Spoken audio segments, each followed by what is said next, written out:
Being ugly is a mindset. What does it really mean to be ugly?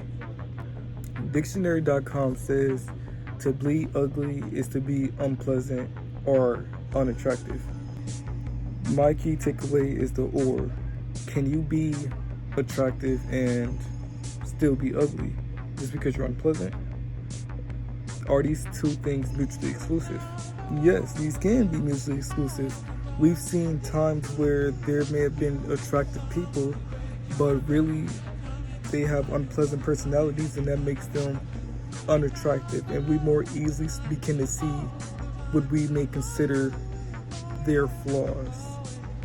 Being attractive more than what you think is really based on perception. It's based on how people perceive you. If you're being perceived as negative and unpleasant, then people are going to see you less attractive and more likely to point out flaws about you. So does desirability correlate hand in hand with pleasantness? And does that mean that the more pleasant I am, automatically the more attractive I am? No. It does not mean the more nice, being the quote, nice guy, doesn't necessarily make you rise in ranks on attractiveness. It just makes people question if how unattractive you are really matters.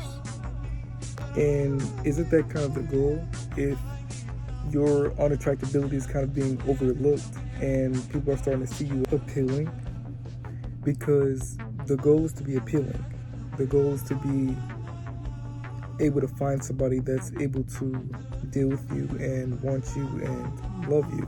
That doesn't mean that you necessarily have to be the most attractive. It just means people have to be able to deal with it. Growing up as somebody that was unattractive and still facing my own things with my own quote-unquote attractiveness, you kind of learn to kind of stay in your own lane. Like, you'd rather yourself be perceived as someone that's really nice and upbeat than somebody that's mean and cruel if you're already ugly.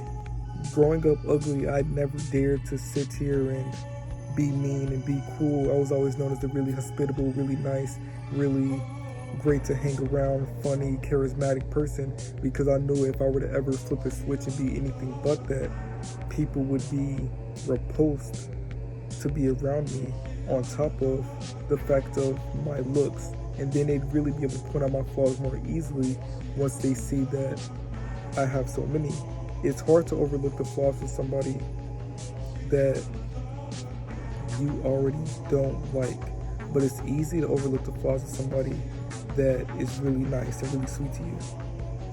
That's why the whole idea of being ventive to other people and venting and expressing like how much you may dislike yourself or have these insecurities and showing off your flaws is not a good idea.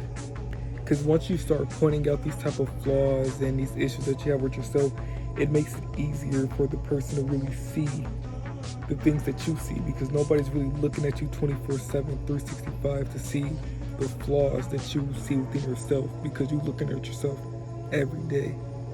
So if you're going like, oh, I hate my nose, I think it's really big, people are going to be like, oh shit, your nose is kind of big, opposed to people just thinking that your face looks normal. That's why personally I only speak positively around people that I'm with, because it gives little to no leeway or room for them to find a way to be like, oh shit, you're kind of ugly, or oh shit, your nose is kind of big.